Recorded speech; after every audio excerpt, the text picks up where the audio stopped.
Notre rôle maintenant, c'est détecter notre lumière et en profiter au maximum.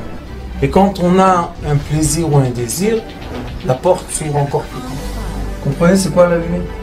Lumière, amour. C'est pas important qui tu es, où tu es, comment tu es. Dieu t'aime.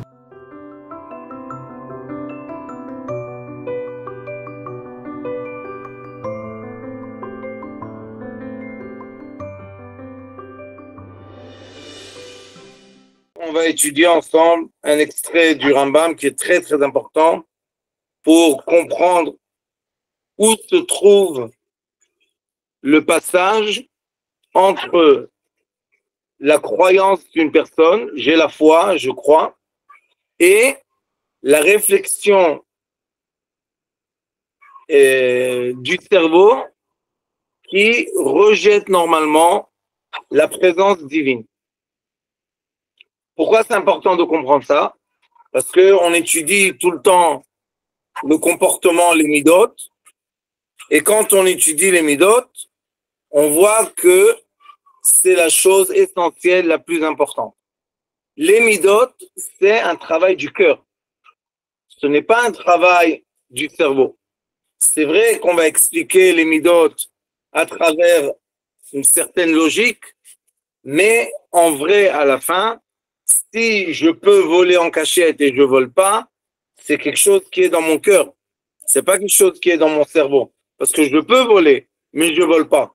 Si je peux m'énerver avec quelqu'un sans que personne ne voit, si je m'énerve ou pas, c'est un secret intérieur dans mon cœur. Donc, tout le temps, j'ai un travail dans mon cœur. Si je donne de la charité, de la tzaka avec générosité, c'est dans mon cœur. Si je donne ça avec colère, c'est dans mon cœur. Personne ne sait. À la fin, j'ai viré de l'argent. J'ai fait un virement. Donc, on voit que nous avons un travail. Regardez le Maïmoni, qu'est-ce qu'il dit? Le Chot Yesodei HaTorah, Perek Daled, le quatrième chapitre, Halacha Zan, à la fin de la 7e halacha. Il dit comme ça. Vatsurot Shelem Golem Einan Nir'in La'ain. Ça veut dire que tout ce qui n'est pas habillé, qu'on puisse saisir avec nos 5 sens, n'existe pas. Pour le cerveau, ça n'existe pas.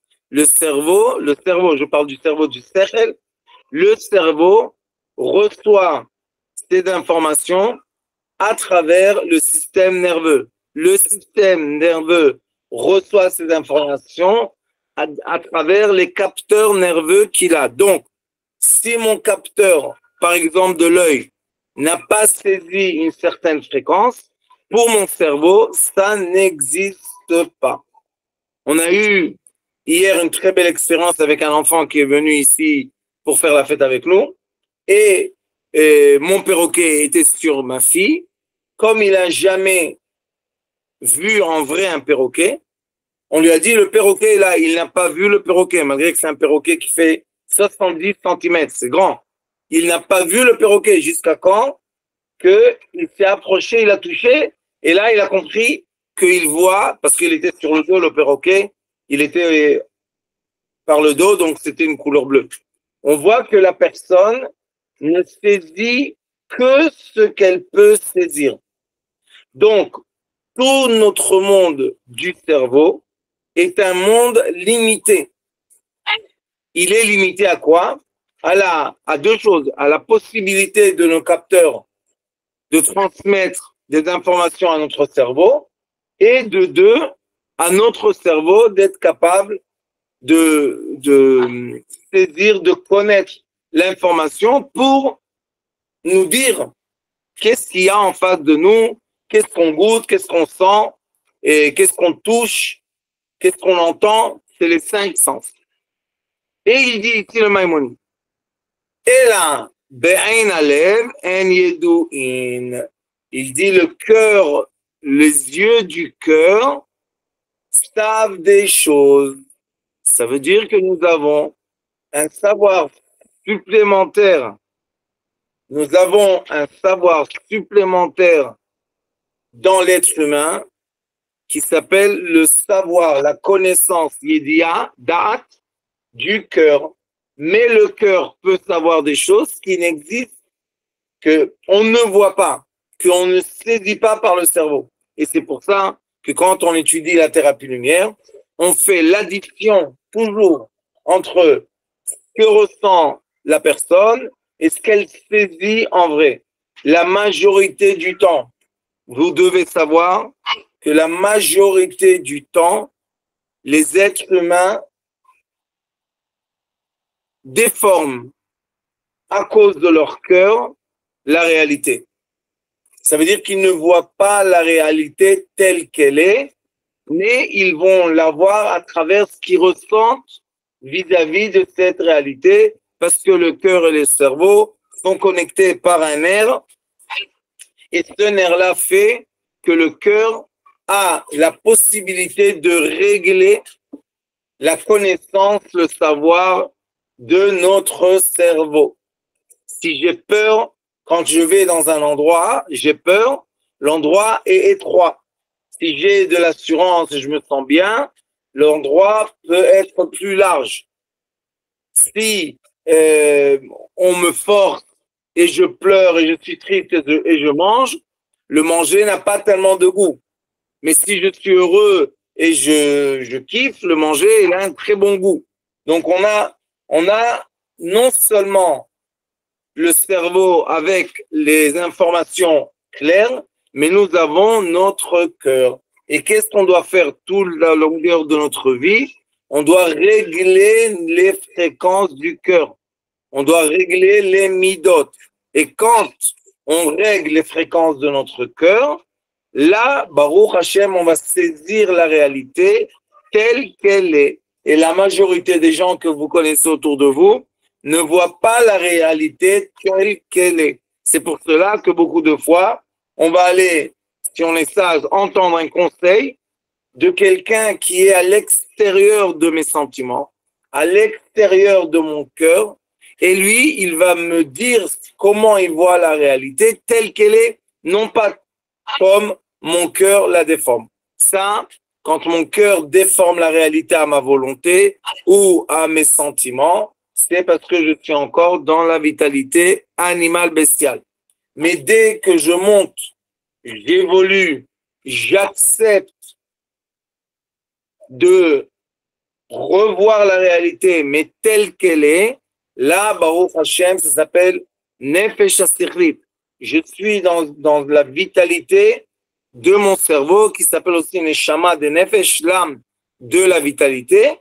Et là, je suis connecté aux informations qui sont supérieures à la personne qui est malheureusement soumise à ses sentiments.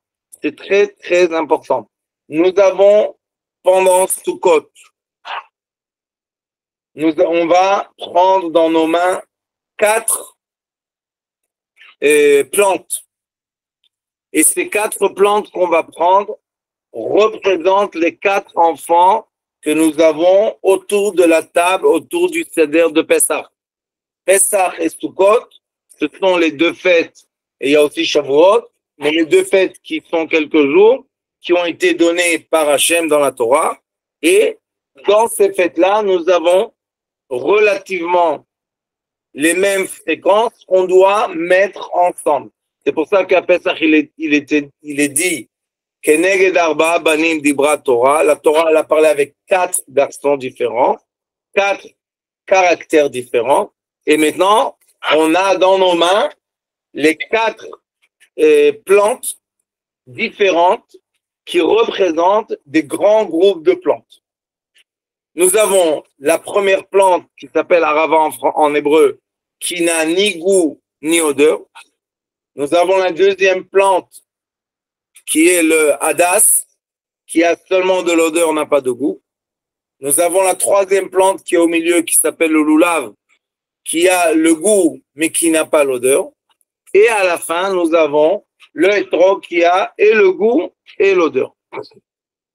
Ça représente l'évolution des êtres humains. Mais une chose très importante, on les tient tous en bas, à la racine. Parce qu'en bas, On est tous les mêmes. Et c'est pour ça qu'on doit faire un travail, encore une fois, d'annulation pour comprendre qu'on est tous un, on est tous une unité de lumière. Pour pour traverser cette pensée, je suis obligé de travailler mon sentiment.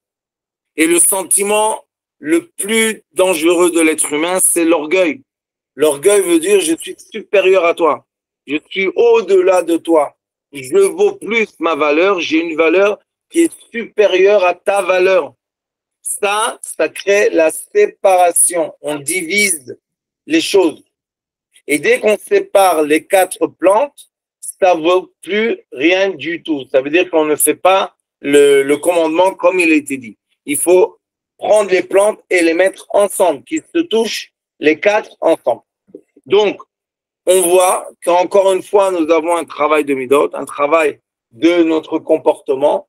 Et dans le travail des midot, on va comprendre que si on se tient tous en bas, dans l'annulation, dans le point zéro, dans le respect de notre prochain, on a la force de unir tous les caractères autour de la table. Mais si je commence à monter, à m'élever, je vais me ressentir supérieur à certains et inférieur aux autres. C'est pour cela que vous regardez, d'après l'importance des plantes, leur hauteur dans le loulav. Nous avons la harava qui n'a ni odeur ni couleur qui est en bas. Au-delà d'elle, il doit y avoir 10 cm de plus haut de hadas, qui est l'odeur. Au-delà du hadas, il y a le loulav qui est le goût. Mais, comme un Pessah, Sheino, celui qui s'annule, c'est celui qui est toujours celui qui a la compréhension de l'importance de l'annulation. Et qui on met en bas des Arba Minim, on met le hétrog. Le hétrog représente le cœur. Le cœur doit toujours être humble et inférieur. Toujours l'annulation et toujours être humble. On peut le faire seulement avec notre cœur. On ne peut pas s'annuler devant quelqu'un avec notre cerveau. Ça ne marche pas. Et c'est pour ça que le Maïmoni explique que aussi l'approchement, comment l'être humain s'approche de Akadosh Baruch Hu, c'est seulement avec la compréhension du cœur. Da'at. Chokhma Bina. Dans le cœur, il y a une sagesse. Avec la sagesse du cœur, on peut se rapprocher d'Akadosh Baruch Hu. Comme il est dit dans le Talmud, Rahmana Liba Bae. Akadosh Baruch Hu veut voir ton cœur. Il veut l'approchement de tes sentiments. Parce que là-bas, nous avons le vrai débat entre le bon penchant et le mauvais penchant. Le vrai débat, c'est dans notre cœur. Dans le cerveau, dès que le cœur a choisi, malheureusement, le mauvais chemin, écouter le mauvais penchant, le cerveau va suivre. Et si le cœur a pris le bon chemin et écouter l'ange, le bon penchant, le cerveau va suivre. Ça veut dire que le cerveau est l'esclave du cœur.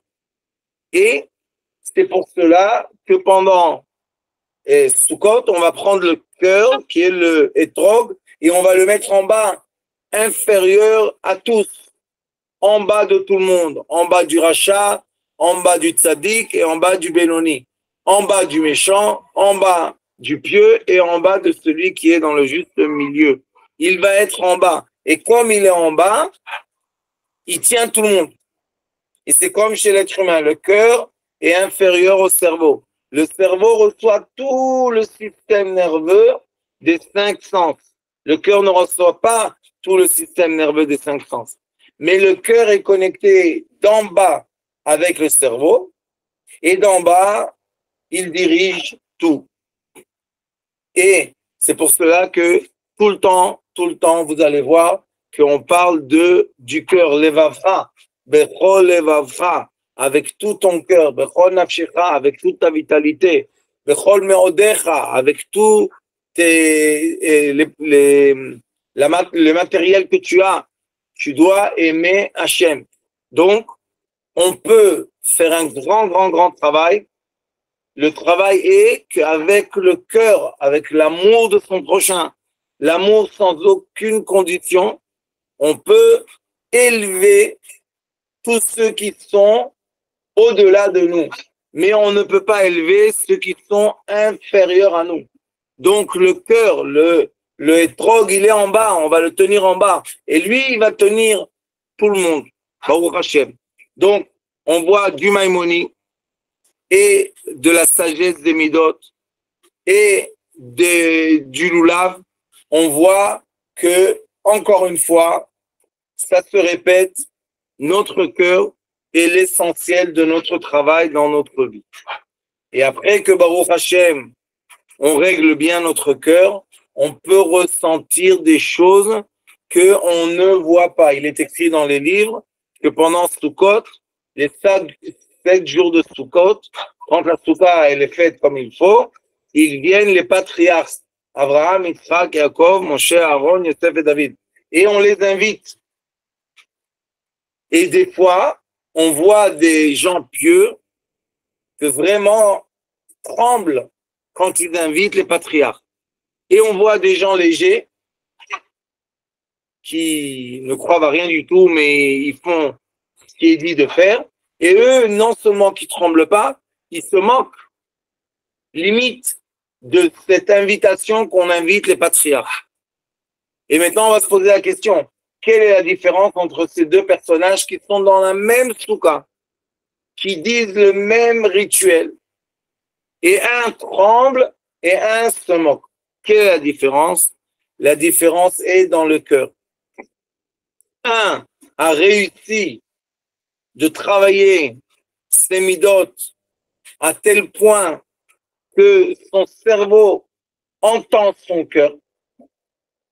C'est un très grand travail. Aujourd'hui, j'ai parlé avec une élève à moi. Elle me dit, Rav, enfin, je suis en train de commencer d'entendre mon cœur. Malheureusement, ils nous ont coupé le cœur du cerveau. C'est affreux. Partout, on nous dit, soit dans le cerveau, soit dans le cerveau, soit dans le cerveau. Et le cœur et les sentiments. Il n'y a pas de sentiments, ça n'existe pas les sentiments. Mais à la fin, c'est ce qu'elle va nous, ça va être notre force majeure. Les sentiments vont être notre force majeure qui va nous donner les bons conseils ou les mauvais conseils dans la vie. Alors comment on peut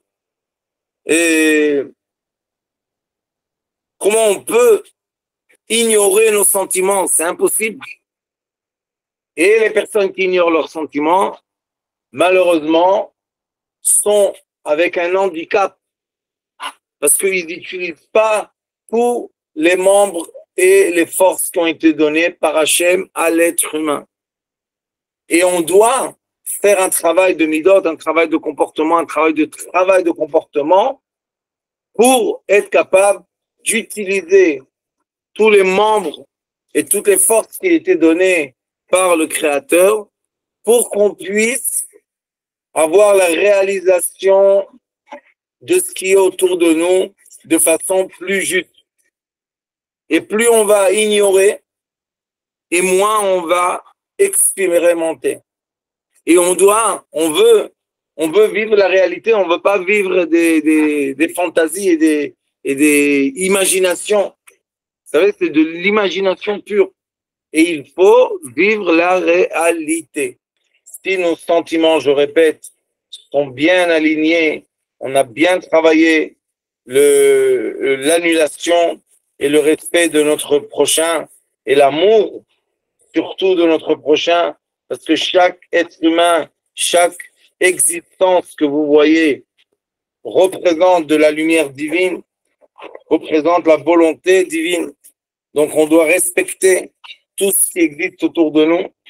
Et si on respecte tout ce qui existe autour de nous, on témoigne qu'on respecte le Créateur qui a créé tout ce qui est autour de nous. Et quand on respecte, et quand on a l'amour, avec l'aide de Dieu, on peut avoir l'approchement éternel. Avec l'aide de Hachem, qu'on puisse tous faire notre travail comme il faut et qu'on ait tous, à la fin, l'amour inconditionnel des êtres qui va nous emmener à l'amour inconditionnel du Créateur de Hachem. Merci beaucoup. Shabbat Shalom.